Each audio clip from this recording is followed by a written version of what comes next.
Rate law या फिर हम इसको कहते हैं मास एक्शन लॉ। ठीक है, मास एक्शन लॉ। एक चीज इसमें टर्म हम बताना चाहते हैं जिसको हम बोलते हैं एक्टिव मास।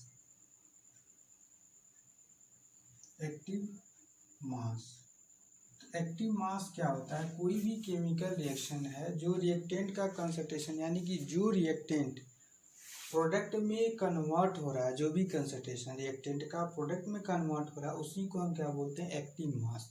एक्टिव मास ही क्या होता है? प्रोडक्ट में कन्वर्ट होता है। हम प्रोडक्ट तो लेते हैं 2 ग्राम, 4 ग्राम, 15 ग्राम, लेकिन कोई ज़रूरी नहीं कि जितने भी हम रिएक्टेंट ले रहे हैं वो सारे के सारे रिएक्टेंट प्रोडक्ट में कन्वर्ट हो जाए। वही रिएक्टेंट प्रोडक्ट में जो रिएक्टेंट प्रोडक्ट में कन्वर्ट होते हैं उन्हीं को हम क्या बोलते हैं? एक्टिव मास बोलते हैं। ठीक है, यानी जो ये टर्म दिखाया जाता है किसी रिएक्शन का, ये जो टर्म दिखाया जाता है इसी को हम क्या बोलते हैं? एक्टिव मास बोलते हैं रिएक्टेंट का। यानी कि रिएक्टेंट का जो ऐसे मास दिखाया जाता है उसको हम क्या बोलते हैं? उसको हम एक्टिव मास बोलते हैं। ठीक है, अब रेट लॉ या मास एक्शन लॉ क्या होता है?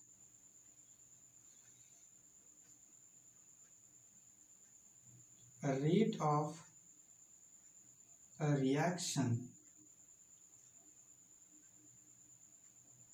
directly proportional to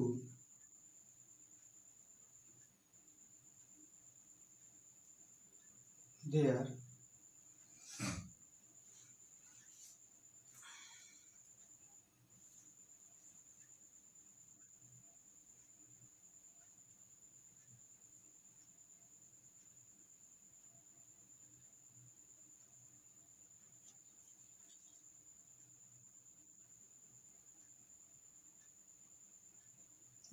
concentration of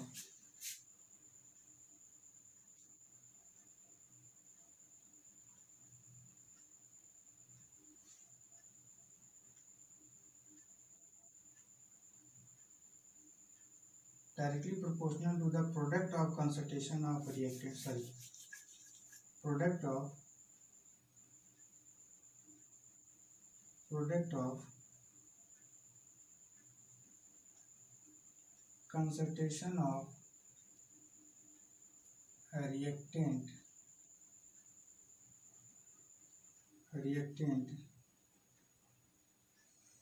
rise the power of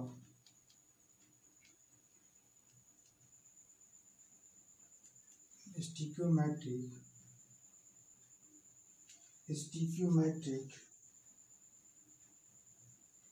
coefficient. Stoichiometric coefficient, इसी को हम क्या बोलते हैं? रेट लॉ बोलते हैं। इसको कैसे हम डिफाइन करते हैं?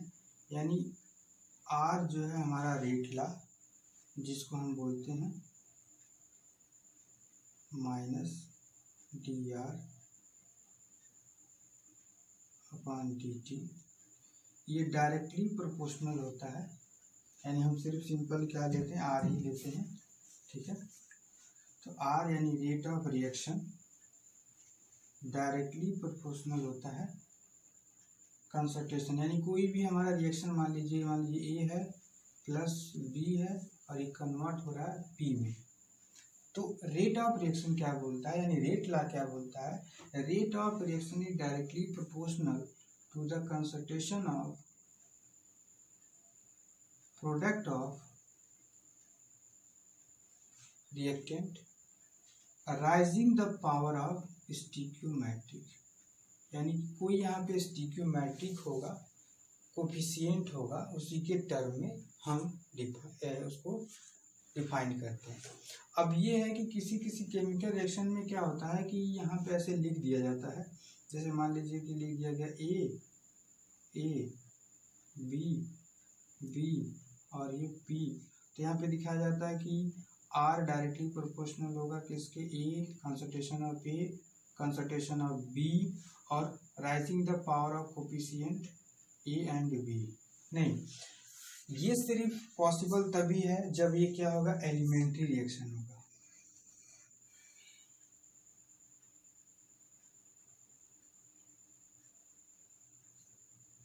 एलिमेंट्री रिएक्शन होगा, ठीक है। ये जब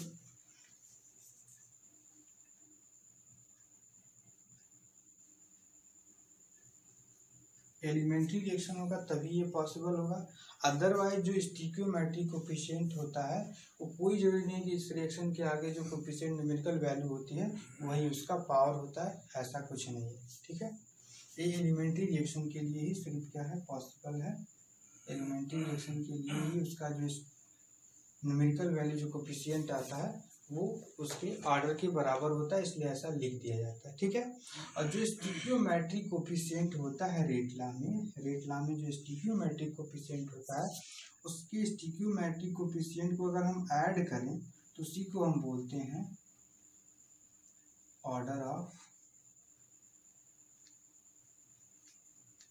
रिएक्शन। इसी को हम क्या बोलते हैं, ऑर्डर ऑफ रिएक्शन बोलते हैं, यानी ए प्लस बी जो हो जाएगा क्या चीज, ऑर्डर ऑफ रिएक्शन हो जाएगा, ठीक है। तो इस टर्म में हम इसको डिनोट करते हैं। एक तो हम डिफरेंशियल फॉर्म में रेट ऑफ रिएक्शन को डिनोट कर रहे थे, और ये मास एक्शन लॉ के अकॉर्डिंग रेट ऑफ रिएक्शन जो होता है वो concentration of product of concentration of reactant and raising the power of stoichiometric coefficient के डायरेक्टली प्रोपोर्शनल होता है, ठीक है। अब इस साइन को अगर हम क्या करें, इक्वल करें, तो R इज इक्वल टू की concentration of A power A concentration of B power B, इस फॉर्म में इसको हम लिख सकते हैं, जहाँ पे ये जो की जो हमारा है इसी को हम बोलते हैं रेट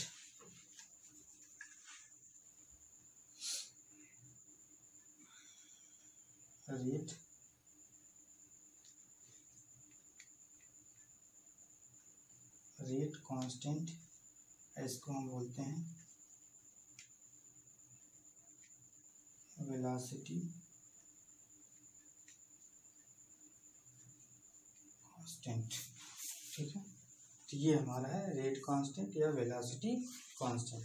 अब ये है कि रिएक्शन के अकॉर्डिंग यहाँ पे हम कंसंट्रेशन रखते हैं, ऑर्डर अगर दिया है तो ऑर्डर रखते हैं, और यहाँ पे मोल पर लीटर पर सेकेंड लेते हैं, और यहाँ से हम के की वैल्यू निकाल लेते हैं, यानी के की यूनिट निकाल लेते हैं।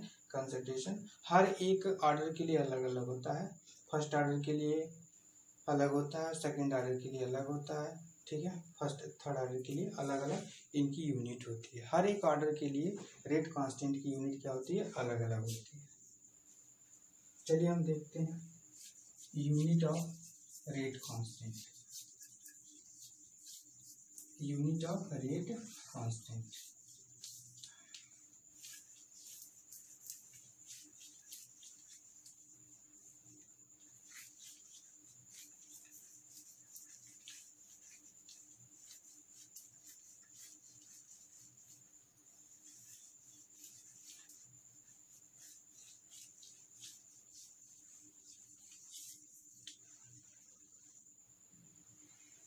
यूनिट ऑफ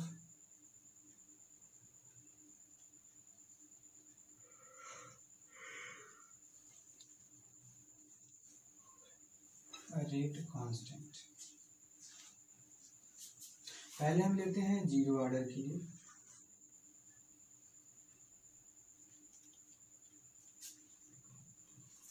सिंपल सी बात है, हम पहले रेट लॉ लिखते हैं, R is equal to k A पे पावर हम ले लेते हैं एक्स। तो जीरो ऑर्डर है तो एक्स इज इक्वल टू क्या हो जाएगा, जीरो, यानी R is equal to k A पे पावर क्या हो जाएगा, ए पे पावर जीरो हो जाएगा।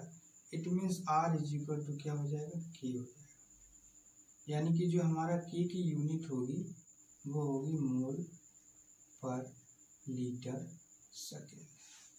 ये किसके लिए होगा, जीरो ऑर्डर के लिए होगा, क्योंकि रेट ऑफ रिएक्शन क्या है, रेट ऑफ रिएक्शन के बराबर है, और रेट ऑफ रिएक्शन आर क्या होता है, आर होता है D R upon D T, यानी ये क्या है, मोल है, कंसंट्रेशन है ये, तो ये होता है मोल पर लीटर, और टी क्या है, टाइम है, यानी कि सेकेंड। तो फर्स्ट ऑर्डर के लिए क्या हो जाएगा, मोल पर लीटर पर सेकेंड बी।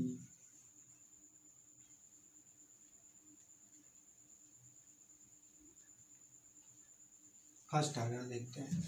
फर्स्ट ऑर्डर के लिए एक्स की वैल्यू क्या हो जाएगी, एक्स की वैल्यू 1 हो जाएगी, यानी कि are is equal to k A पे power x according to rate law, और x is equal to 1, it means r is equal to क्या हो जाएगा, के ए पे पावर 1, यानी कि यहाँ से वैल्यू हो जाएगी r is equal to k ए। ठीक है, अब देखिए, अब अगर हम इसका लिखें, इसकी यूनिट लिखें, तो ये होता है हमारा मोल पर लीटर पर सेकेंड। के की वैल्यू निकालनी है, ये मास सेक्शन है, इसका क्या होता है, मोल पर लीटर, क्या होता है, पर लीटर। अब यहाँ से के की वैल्यू अगर हम निकालें तो के का जो यूनिट आएगा वो क्या होगा, सेकेंड इनवर्स, क्या होगा, सेकेंड इनवर्स, ये हमारा यूनिट है। ठीक है, तो ये जीरो ऑर्डर के लिए यूनिट है और ये फर्स्ट ऑर्डर के लिए हमारा यूनिट है। अब हम देखते हैं सेकेंड ऑर्डर की।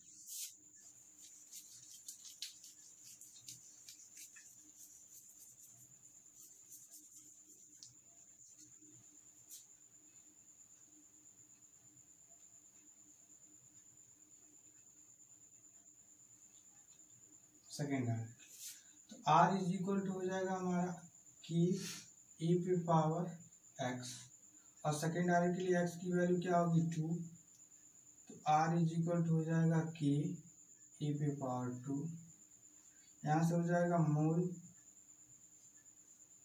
पर लीटर पर सेकेंड के, यहाँ पे e क्या हो जाएगा, कंसंट्रेशन है, तो हो जाएगा मोल पे पावर 2, यहाँ हो जाएगा लीटर पे पावर 2।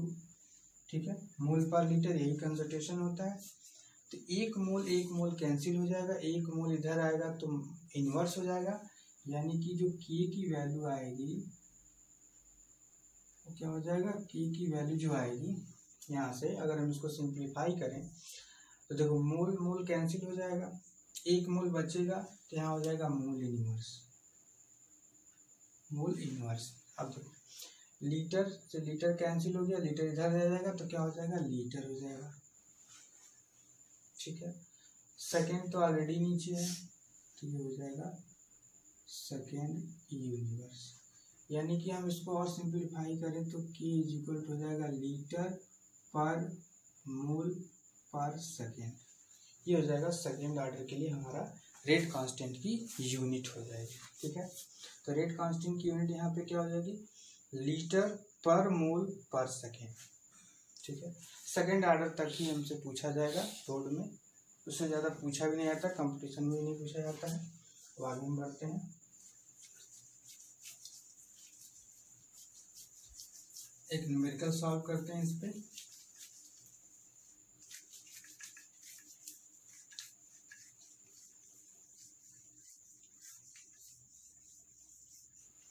ये बहुत इंपॉर्टेंट है, पूछा गया बोर्ड में।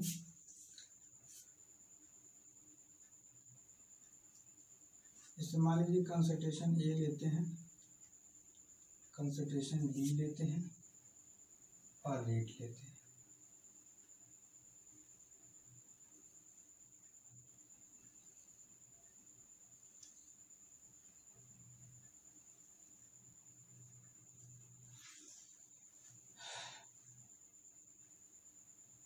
ये मोल पर लीटर है, ये भी मोल पर लीटर है, ये मोल पर लीटर पर सेकेंड है। ठीक है,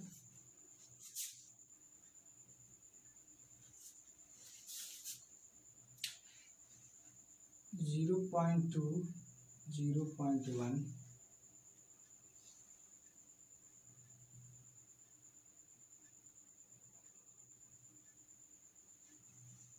0.2 0.2 0.1 0.2। यहाँ पे रेट दिया गया है 2 × 10⁴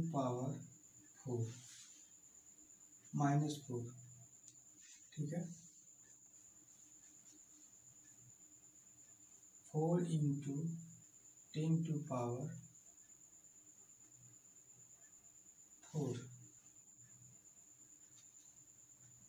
2 × 10⁻⁻4। अब आपको बताना है पहला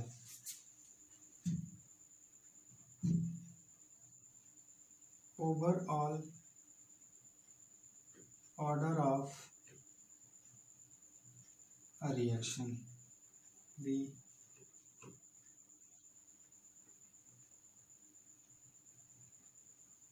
ऑर्डर of reaction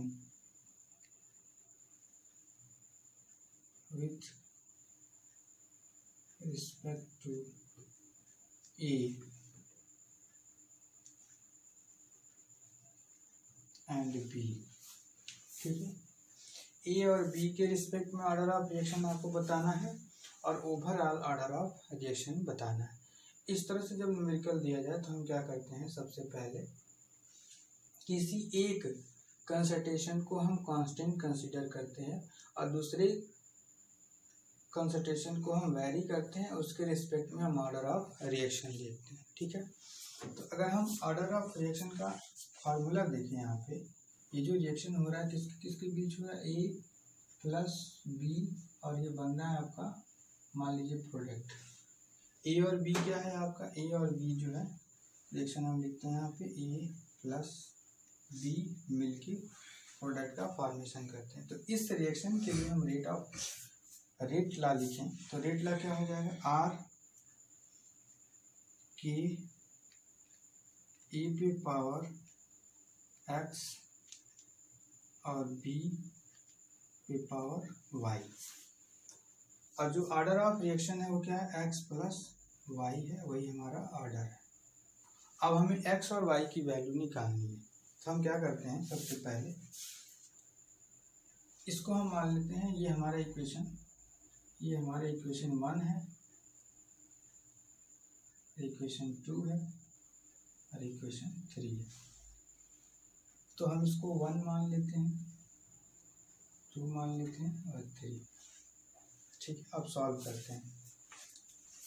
सबसे पहले हम 1 और 2 को कंसीडर करते हैं, इक्वेशन 1 एंड 2। इक्वेशन 1 और 2 को हम कंसीडर करें, पहले हम इक्वेशन 1 से लिखते हैं, तो R1 K1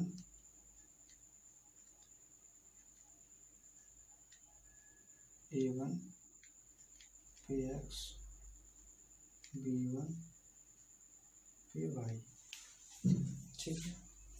वैल्यू पुट करते हैं, इसकी वैल्यू हमें दी गई है 2 × 10⁻⁻4 =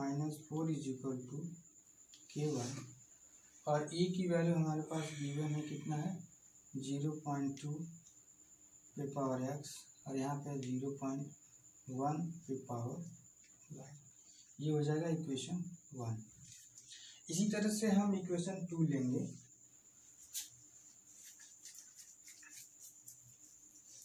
इसी तरह से इक्वेशन 2 अगर हम लेते हैं तो यहाँ पे हो जाएगा 4 × 10⁻⁴ = K2 हो जाएगा। K2 क्या, ये कांस्टेंट के ही रखेंगे क्योंकि कांस्टेंट कभी चेंज नहीं होता है, कंसंट्रेशन चेंज होगा, रेट ऑफ रिएक्शन चेंज होगा, लेकिन एक ही एक्सपेरिमेंट के लिए रेट कांस्टेंट चेंज नहीं होता है, ठीक है।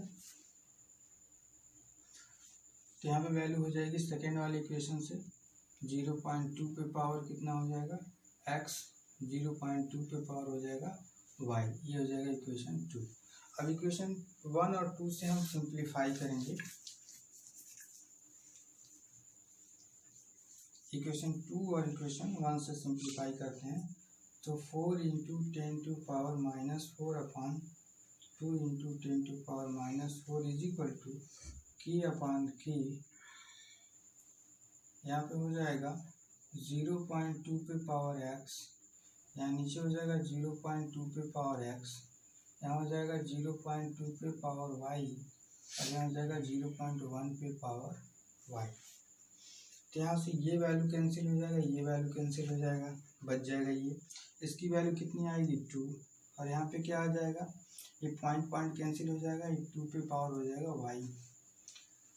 अब देखो, अब इस तरह से हम सॉल्व कर लेंगे। अगर आपका दोनों का बेस सेम हो और ये बीच में इक्वलिटी साइन हो, यानी इक्वल साइन हो, तो इसको हम क्या करते हैं, कंपेयर करते हैं। जो आपका पावर है वो भी क्या हो जाएगा, बेस सेम होता है तो पावर भी सेम हो जाता है। यानी कि यहाँ पे क्या है, 2 पे पावर 1 है तभी तो 2 है, पावर 1 होगा तभी तो 2 आएगी वैल्यू। इसका मतलब इसका पावर 1 है तो y इज इक्वल टू क्या हो जाएगा, 1 हो जाएगा। y क्या हो जाएगा, 1 हो जाएगा। तो यहाँ पे देखो एक चीज, जो हमारा a जो है वो क्या था, कांस्टेंट था, यानी वेरिएबल क्या था, b था। तो b के रिस्पेक्ट में हमारा ऑर्डर क्या है, first order. With respect to b order of reaction is first. तो b के रिस्पेक्ट में हमारा ऑर्डर ऑफ रिएक्शन क्या हो जाएगा, फर्स्ट ऑर्डर हो जाएगा। इसी तरह से हम सॉल्व करते हैं किसके रिस्पेक्ट में, इक्वेशन सेकेंड और इक्वेशन थर्ड के रिस्पेक्ट में। देखिए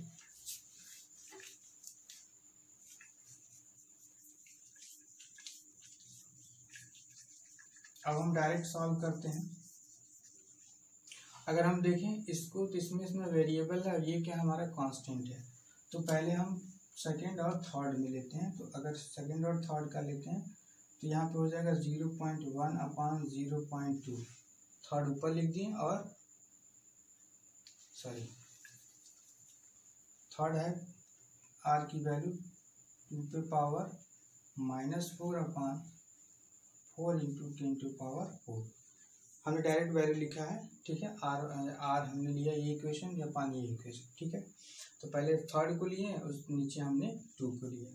तो उसी तरह से हम इक्वेशन पुट कर देंगे K1 K2। अब देखिए थर्ड में हमारे ए का कंसंट्रेशन क्या है, थर्ड में ए का कंसंट्रेशन 0.1 है, 0.1 पे पावर x हो जाएगा। और सेकेंड में क्या है, 0.2 है, तो इस पे पावर x हो जाएगा इंटू अब यहाँ पे अगर हम बी का देखें थर्ड इक्वेशन में, तो 0. क्या है, 2 है और y, और सेकेंड में देखें तो 0.2 है पे पावर y। ये कैंसिल हो जाएगा, ये भी कैंसिल हो जाएगा, इसकी वैल्यू 1/2 आएगी, और यहाँ पे जो वैल्यू आएगा वो भी क्या आएगा, 1/2 पे पावर क्या आएगा, x। ठीक है, यहाँ भी वैल्यू x की वैल्यू कितनी आ जाएगी, x की वैल्यू 1 आ जाएगी। यानी कि ये भी a के रिस्पेक्ट में भी क्या हो जाएगा, हमारा फर्स्ट ऑर्डर हो जाएगा। ठीक है, तो ओवरऑल अगर हम देखें, ओवरऑल ऑर्डर ऑफ रिएक्शन जो हो जाएगा हमारा, वो हो जाएगा x plus y, it means 1 + 1 = 2, यानी सेकेंड ऑर्डर।